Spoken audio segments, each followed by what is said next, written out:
Start करते हैं ecology series के पार्ट 15 से, जिसमें हम लोग पढ़ेंगे प्रोडक्टिविटी के बारे में।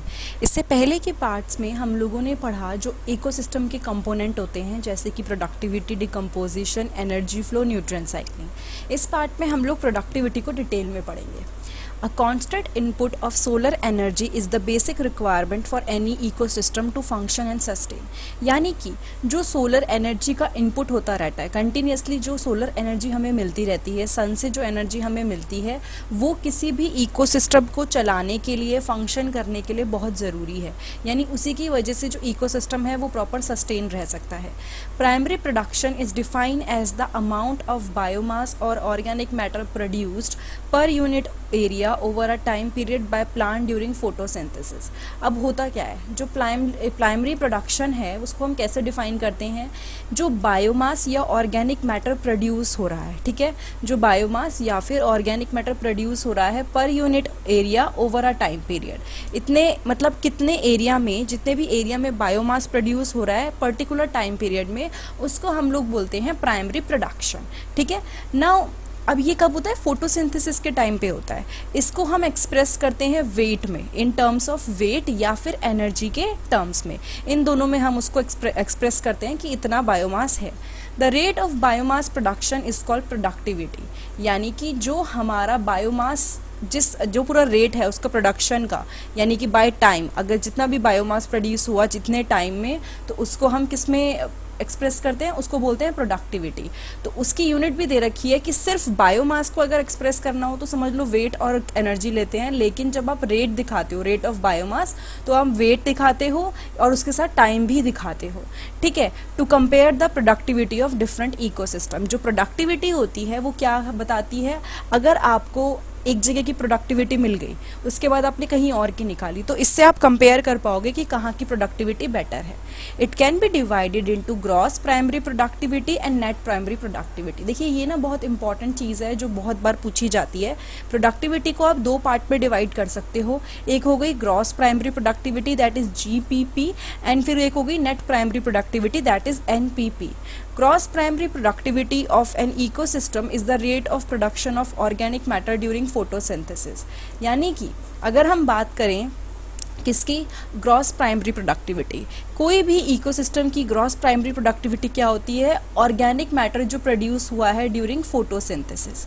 ठीक है। जो भी रेट है किसका? ऑर्गेनिक मैटर के प्रोड्यूस होने का जो रेट है फोटोसिंथेसिस के टाइम पे। ठीक है। एक considerable amount of GPP utilize होती है बाय प्लांट्स इन रेस्पिरेशन। ठीक है। जब भी रेस्पिरेशन होता है, रेस्पिरेशन का प्रोसेस होता है, थोड़ी सी GPP जो है वो यूटिलाइज हो जाती है प्लांट के थ्रू। अब अगर आप GPP में से जो टोटल प्रोड्यूस हुआ था आपका ऑर्गेनिक मैटर, उसमें से आपने रेस्पिरेशन लॉसेस, जो प्लांट से रेस्पिरेशन हुआ, वो हटा दिया, तो जो बचा उसे हम कहते हैं NPP। ठीक है। उसे हम क्या बोलते हैं? Net primary productivity. दोबारा बता देती हूँ, ग्रॉस प्राइमरी प्रोडक्टिविटी क्या होती है? Rate of production of organic matter. उसमें से अगर रेस्पिरेशन लॉसेस हमने हटा दिए तो क्या बचा? NPP। तो उसका फॉर्मूला भी दे रखा है, GPP - R = NPP। Net primary productivity is the available biomass for the consumption or to heterotrophs। देखो जो ये नेट प्राइमरी प्रोडक्टिविटी बची ना, ये क्या होती है? ये अवेलेबल होती है किसके लिए? हेट्रोट्रॉफ्स के लिए। चाहे वो हर्बीवोरस हो गए, चाहे डिकम्पोजर्स हो गए, कोई भी हो गए, उनके लिए अब बचती है हमारी नेट प्राइमरी प्रोडक्टिविटी। फिर अब हम आ जाते हैं सेकेंडरी प्रोडक्टिविटी पे। जो कंज्यूमर, ठीक है, जो एक तो था अभी तक हमने पढ़ा प्रोड्यूसर्स के बारे में। सेकेंडरी प्रोडक्टिविटी जो फॉर्मेशन होता है न्यू ऑर्गेनिक मैटर, ठीक है, जो रेट ऑफ फॉर्मेशन होता है न्यू ऑर्गेनिक मैटर, लेकिन किसके द्वारा? बाय कंज्यूमर, उसको हम लोग डालते हैं सेकेंडरी प्रोडक्टिविटी के अंदर। Primary productivity depend on the plant species inhabiting a particular area. अगर मैं बात करती हूँ प्राइमरी प्रोडक्टिविटी की, तो वो क्या होता है? प्लांट स्पीसीज पे डिपेंडेंट होती है जो किसी एक पर्टिकुलर एरिया में रहते हैं। It also depends on variety of environmental factor, availability of nutrient and photosynthetic capacity of plant. वो किस पे डिपेंडेंट होता है? कई सारे इन्वायरमेंट फैक्टर्स पे। ठीक है। उसके अलावा न्यूट्रिएंट्स कितने अवेलेबल हैं और फोटोसिंथेटिक कैपेसिटी क्या है प्लांट की, इस सब पे डिपेंडेंट होता है। Therefore, it varies in different type of ecosystem। इसलिए ये अलग अलग इकोसिस्टम में वेरी करता है। ठीक है। The annual net primary productivity of the whole biosphere is approximately 170 billion ton of organic matter। यानी कि अगर आपको बताएं तो एनुअल नेट प्राइमरी प्रोडक्टिविटी यानी सालाना जो प्राइमरी प्रोडक्टिविटी होती है पूरे बायोस्फीयर की, वो कुछ 170 बिलियन टन्स होती है। ये ड्राई वेट है, ठीक है, किसका? ऑर्गेनिक मैटर का। Of this, despite occupying about 70% of surface, the productivity of the ocean are only 55 billion tons। यानी कि चाहे ओशंस ने अर्थ पे सरफेस में 70% एरिया कवर कर रखा है, लेकिन स्टिल उनकी जो प्रोडक्टिविटी है वो सिर्फ 55 बिलियन टन्स है, और जो प्रोडक्टिविटी लैंड पे है that is equals to biosphere overall दे रखा है 170 बिलियन टन्स।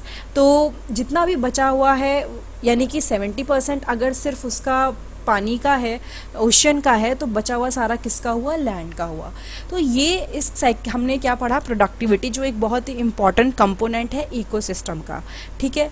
तो ये था पार्ट 15 इकोसिस्टम सीरीज़ का, हमारा इकोलॉजी सीरीज़ का।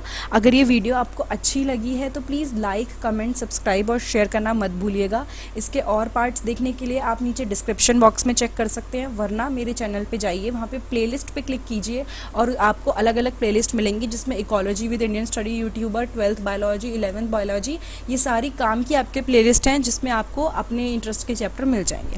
Thank you so much.